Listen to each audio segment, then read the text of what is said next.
ሰላም እንደናችሁ ወደ ዩኒክ ስፖርት ዩቲዩብ ቻናል ቤተሰቦች በትናንትናው ዕለት መድፈኞቹ በሜዳቸው ኤምሬትስ ስቴዲየም ክሪስታል ፓላስ ጋር ተጫውተው ነበር። በሜዳቸው ኤምሬትስ ስቴዲየም ያደረጉትን ጨዋታ 1-0 በሆነ ውጤት ማሸነፍ ችለዋል። ብቸኛዋን ጎል ደግሞ የቀድሞ የክሪስታል ፓላስ ተጫዋች ኤቤሬቺ ኢዜ ነበር ያስቆጠረው። በምሽቱ ጨዋታ ድንቅ የነበረው እንግሊዛዊ ኢንተርናሽናል ኤቤሬቺ ኢዜ ግሩም ጎል በማስቆጠር መድፈኞቹ ከጨዋታው ሙሉ 3 ነጥብ እንዲወስዱ ማድረግ ችለዋል።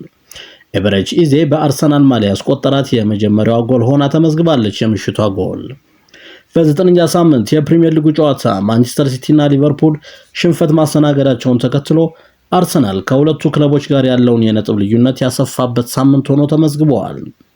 በጨዋታው የመድፈኞቹ ተከላካይ ዊሊያም ሳሊባ መጠነኛ ጉዳት አስተናግዶ በክሪስቲያን ሞስኬራ ተቀይሮ የወጣ ሲሆን አርሰናል ከአትሌቲኮ ማድሪድ ጋር ባደረገው የሻምፒዮንስ ሊግ ጨዋታ ጉዳት አስተናግዶ የነበረው ጋብሪኤል ማጋሊሽ ከጉዳቱ አገግሞ በጨዋታው ተሰልፎ መጫወት ችሏል። መድፈኞቹ ክሪስታል ፓላስን በሜዳቸው ማሸነፋቸውን ተከትሎ በእንግሊዝ ፕሪሚየር ሊግ ታሪክ ሪከርድ የሰበሩበትን ምሽት አሳልፈዋል። ዲፌንሲቭ ሬዚሊየንስ በሚል ጠንካራው የተከላካይ መስመር በሚል እንግዲህ መድፈኞቹ እየተሞካሹ ነው የሚገኙት። በተለይም የዊሊያም ሳሊባና የጋብሪኤል ማጋሊሽ ጥምረት አሁንም ቢሆን በእንግሊዝ ፕሪሚየር ሊግ ጠንካራው ተከላካይ መስመር ጠንካራው አይነኬው የአርሰናል የመድፈኞቹ ተከላካይ መስመር በሚል በርካታ አድናቆት እየተቸረው ነው የሚገኘው። ስለሆነም በርካታ ጨዋታዎችን ጎል ሳያስቆጥር የቆየው የአርሰናሉ ተከላካይ ክፍል ዲፌንሲቭ ሬዚሊየንስ የመከላከል አቅሙ ጥንካሬውን ወጥነቱን የተገለጸበት አነጋገር ነው። ኤቢሊቲ ቱ ኪፕ ክሊን ሺትስ እንዲሁም የቀጥታ ምቶችን ማዳን የሚችለው በተለይም ግብ ጠባቂው ዴቪድ ራያ እዚህ ጋር ቀድሞ ይነሳል። ከሱ በፊት ኳሷ ወደሱ ከመድረሱ በፊት ወደ ግብ ጠባቂው ዴቪድ ራያ ከመድረሷ በፊት እንግዲህ ጋብሪኤል ማጋሊሽ እና ዊሊያም ሳሊባን አልፋ ነው ወደሱ የምትሄደው። ሁለቱን ተጫዋቾች ካለፈች በኋላ ነው ዴቪድ ራያ ጋር የምትደርሰው። ነገር ግን ሁለቱ ጠንካራ ተከላካዮች ዊሊያም ሳሊባ እና ጋብሪኤል ማጋሊሽ ያላቸው ጠንካራ የመከላከል አቅም አሪፍ ጠንካራ በመሆኑ ምክንያት ዴቪድ ራያ መፈተን አልቻለም እየተባለለት ነው። ምንም እንኳን አቋሙ ከፍ ያለ ቢሆንም ቀጥታ ምቶችን የማዳን አቅሙ አሁንም ቢሆን እየተሞካሸለት ይገኛል። ከተከታዮቹ በንጹህ 4 ነጥብ ከፍ ማለት የቻሉት አርሰናሎች የፕሪሚየር ሊጉን የደረጃ ሰንጠረዥ እየመሩት ሲሆን በሁለተኛነት ቦርንማውዝ እንዲሁም በሶስተኛነት ሰንደርላንድ እየተከተሉ ይገኛሉ። ማንቸስተር ሲቲ ትናንት በአስቶን ቪላ መሸነፉን ተከትሎ ከአርሰናል ጋር ያለውን የነጥብ ልዩነት ወደ 6 ከፍ ብሏል። ማንቸስተር ሲቲ እና ሊቨርፑል ናቸው እንግዲህ የፕሪሚየር ሊጉ የዋንጫ ተፎካካሪ ይሆናሉ ተብሎ ተስፋ የተጣለባቸው።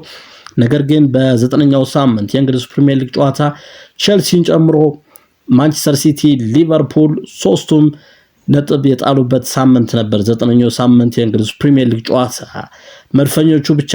መድፈኞቹ ግን ሙሉ 3 ነጥብ መሰብሰብ ችለዋል። ከደርቢ ተጋጣሚያቸው ክሪስታል ፓላስ ሙሉ 3 ነጥብ መሰብሰብ ችለዋል መድፈኞቹ።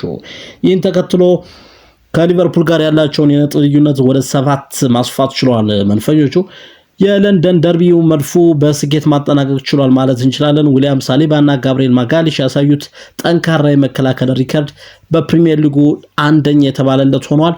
ዴቪድ ራያ ወርቃማው ግብ ጠባቂ መባል ችሏል። እንግዲህ ዴቪድ ራያ ለበርካታ ጨዋታዎች መረቡን ያላስደፈረ ግብ ጠባቂ ለመሆን በቅቷል። ዴቪድ ራያ ስፔናዊ ኢንተርናሽናል ዴቪድ ራያ በአርሰናል ቤት ታሪክ እየሰራ ይገኛል። ዊሊያም ሳሊባን እና ጋብሪኤል ማጋሊሽን ሰብሮ መግባት በጣም ከባድ ነው ይላሉ እንግዲህ የእንግሊዝ ፕሪሚየር ሊግ እግር ኳስ ተንታኞች።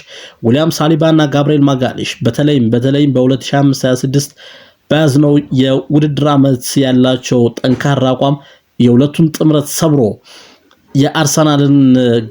አርሰናል ላይ ግብ ማስቆጠር በጣም ከባድ ነው ሲሉ ነው እንግዲህ የሚገልጹት የሁለቱን የዊሊያም ሳሊባን እና የጋብሪኤል ማጋሊሽን ጠንካራ ጥምረት።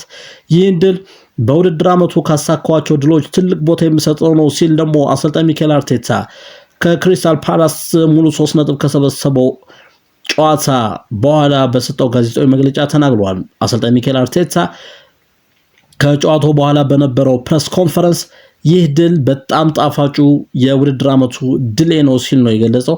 ምክንያቱም ክሪስታል ፓላሶች ከየትኛውም ቡድን ጋር ሲጫወቱ ጎል ማስቆጠር የሚችሉ ተጫዋቾች ያሏቸው ናቸው። በዚህ ምክንያት ከነሱ 3 ነጥብ መሰብሰብ ቀላል ቢባል ኃላፊነት አይደለም ትልቅ ድል ነው ሲል ነው እንግዲህ አሰልጣኝ ሚኬል አርቴታ የገለጸው ድሉን። ይህን ለተጫዋቾች ነግሬያቸው ነበር ምክንያቱም ጨዋታው አስቸጋሪ እንደሚሆን ይታወቃል።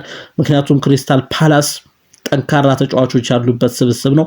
በየቀኑ እንጫወታለን እኛ አርሰናልም በየ3 ቀኑ ጨዋታዎችን ያደርጋሉ። በሻምፒዮንስ ሊግ፣ በካራቦ ካፕ እንዲሁም በእንግሊዝ ፕሪሚየር ሊግ በየ3 ቀናት ልዩነት ጨዋታዎችን ያደርጋሉ።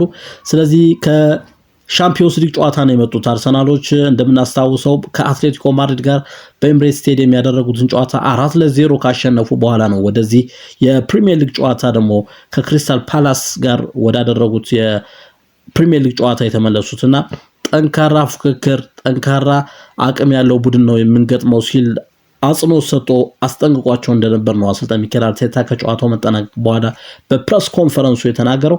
ከሻምፒዮንስ ሊግ ጨዋታ ነው የተመለስነው። ከጠንካራው ክሪስታል ፓላስ ጋር ነው የምንጫወተው። ስለዚህ መጠንቀቅ ይኖርብናል። ምን ያህል ከባድ ተጋጣሚዎች እንደሆኑ ታውቃላችሁ። ትኩረታችንን መሰብሰብ ካልቻልን ጎል ያስቆጥሩብናል የሚል ስጋቴን ለተጫዋቾቼ ቀድሜ ነግሬያቸው ነበር ሲል ነው እንግዲህ አሰልጣኝ ሚኬል አርቴታ በፕሬስ ኮንፈረንሱ ይፋ ያደረገው። ድንገት ከተዘናጋን ይቀጡናል ምክንያቱም የተደራጀው ክሪስታል ፓላስ ነው የምንገጥመው ሲል በተደጋጋሚ ለተጫዋቾቹ ማስጠንቀቂያ ሰጧቸው እንደነበር በጋዜጣዊ መግለጫው ላይ ይፋ አድርጓል አሰልጣኝ ሚኬል አርቴታ። ከየትኛውም ተጋጣሚው ጋር ጎል ማስቆጠር የሚችል ቡድን ነው ክሪስታል ፓላስ ማለት። 1-0 ጨዋታው መጠናቀቁ እኛን በጣም እድለኛ ያደርገናል ሲል አክሏል አሰልጣኝ ሚኬል አርቴታ። መድፈኞቹ በየትኛውም ጨዋታ በዘንድሮ የውድድር ዓመት ከአንድ በላይ ጎል አላስተናገዱም።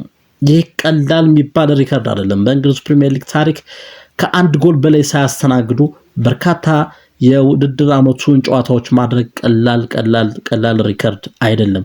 ይህ ደግሞ የመጣው በአሰልጣኝ ሚኬል አርቴታ በገነባው የተከላካይ መስመር ጠንካራ የተከላካይ መስመር እንደሆነ ይታወቃል። ዊሊያም ሳሊባና ጋብሪኤል ማጋሊሽ ያላቸው ጥምረት አሁንም ቢሆን የበርካታ ስፖርት አፍቃሪያን መነጋገሪያ ሆኗል። በሌላ በኩል ሪካርዶ ካላፊዮሪ በተመላላሽ በፉልባክ በኩል እንዲሁም ጀሪን ቲምበር በቀኝ በኩል በፉልባክ ጠንካራ የሆነ የመከላከል አቅም ያላቸው ተጫዋቾች ናቸው። እነዚህ ተጫዋቾች ድርብ ስኬት ነው እንግዲህ። እንዲሁም ግብ ጠባቂው ዴቪድ ራያ በርካታ ለጎል የሚሆኑ ኳሶችን በማክሸፍ በማዳን የሚታወቅ ግብ ጠባቂ ነው። የሱም አቋም ድንቅ መሆኑ ደግሞ ሌላው መድፈኞቹ እንግዲህ በፕሪሚየር ሊጉ በተለይም በዘንድሮ የውድድር ዓመት ለዋንጫ የታጩበትን የጨዋታ እንቅስቃሴ እያስመለከቱን ይገኛሉና በዚህ አቋማቸው የሚቀጥሉ ከሆነ ምናልባትም የፕሪሚየር ሊጉ ሻምፒዮን የማይሆንበት ምንም ምክንያት እንደሌለ በርካታ ሚዲያዎች እየዘገቡ ነው። ስለሆነም አሰልጣኝ ሚኬል አርቴታ እንደተናገረው ከሆነ ከክሪስታል ፓላስ ጋር ያደረግነውን ጨዋታ 1-0 መጠናቀቁ ትልቅ ስኬት ነው። ምክንያቱም ፓላሶች ጠንካራ ቡድኖች ናቸው። እስካሁን ያላቸውን ሬዚሊያንስ እያየን ነው። ምክንያቱም ከትልልቅ ክለቦች ጋር እየተጫወቱ ሙሉ 3 ነጥብ ይዞ የወጡበትን ጨዋታ እናስታውሳለን ሲል ነው እንግዲህ አሰልጣኝ ሚኬል አርቴታ የተናገረው። መድፈኞቹ ትናንት እንግዲህ ሪከርድ የሰበሩበት ምሽት ሆኗል። ክሪስታል ፓላስን 1-0 ካሸነፉ በኋላ መድፈኞቹ 100 ተከታታይ ጨዋታዎችን አድርገው 3 ጎል ሳይቆጠርባቸው የፕሪሚየር ሊጉን ሪከርድ መስበር የቻሉበትን ምሽት አሳልፈዋል። ከዚህ በፊት ማንቸስተር ዩናይትዶች 100 ተከታታይ ጨዋታዎችን አድርገው ጎል ሳይቆጠርባቸው 3 ጎል ሳይቆጠርባቸው ጎል መቆጠር ብቻ ሳይሆን 3 ጎል ሳይቆጠርባቸው ተከታታይ 100 ጨዋታዎችን ማድረግ የቻሉበትን ሪከርድ ከዚህ በፊት አስመዝግበዋል ማንቸስተር ዩናይትዶች። ትናንት ደግሞ አርሰናል ሁለተኛው ቡድን በመሆን የፕሪሚየር ሊጉ ሁለተኛው ቡድን በመሆን ይህን ስኬት መጋራት ችሏል ከማንቸስተር ዩናይትድ ጋር 100 ጨዋታዎችን 3 ጎል ሳይቆጠርበት በተከታታይ በመሄድ የአርሰናሉ የሚኬል አርቴታው አርሰናል ትናንት ከማንቸስተር ዩናይትድ ጋር ይህን ሪከርድ መጋራት የቻለበትን ጨዋታ ነው እንግዲህ ትናንት ያበሰረው። መድፈኞቹ የፕሪሚየር ሊጉን የደረጃ ሰንጠረዥ በበላይነት ከተከታያቸው በ4 ነጥብ በመራቅ እየመሩት ይገኛሉ። ከማንቸስተር ሲቲ ጋር ያላቸው የነጥብ ልዩነት 6 ነጥብ ነው። በሌላ በኩል ከሊቨርፑል ጋር ያላቸው የነጥብ ልዩነት ወደ 7 ነጥብ ከፍ ብሏል። ዘንድሮ አሰልጣኝ ሚኬል አርቴታ ጠንክሮ መግፋት የሚችል ከሆነ ተጫዋቾቹ በጠንካራ አቋማቸው መቀጠል የሚችሉ ከሆነ ከወዲሁ የፕሪሚየር ሊጉ ባለድል መሆን የሚችልበትን ጥሩ ውጤት እያሳየ ነው የሚገኘው። ስኳዱንም ስንመለከት አሰልጣኝ ሚኬል አርቴታ በርካታ ተጫዋቾችን ገዝቷል። በክረምቱ የዝውውር መስኮት የትኛውንም ተጫዋች ከማል እያመጣ ማሰለፍ የሚችልበትን ጥሩ ተተኪ ተጫዋቾች እንዳሉ ተመልክተናል። እነዚህን ተተኪዎች በመጠቀም አሰልጣኝ ሚኬል አርቴታ የ2025-26 የውድድር ዓመትን ዋንጫ ከፍ በማድረግ ኤምሬትስ ስቴዲየም ላይ ትልቅ ደማቅ ታሪክ እንደሚሰራ ይጠበቃል። ክቡራትና ክቡራን ውድ የዩኒክ ስፖርት ዩቲዩብ ቻናል ቤተሰቦች ዩኒክ ስፖርት ዩቲዩብ ቻናልን በያላችሁበት ላይክ፣ ሼር፣ ሰብስክራይብ በማድረግ ቤተሰብ እንድትሆኑ እንጋብዛለን። ሰላማችሁ ይብዛ። ቻው ቻው።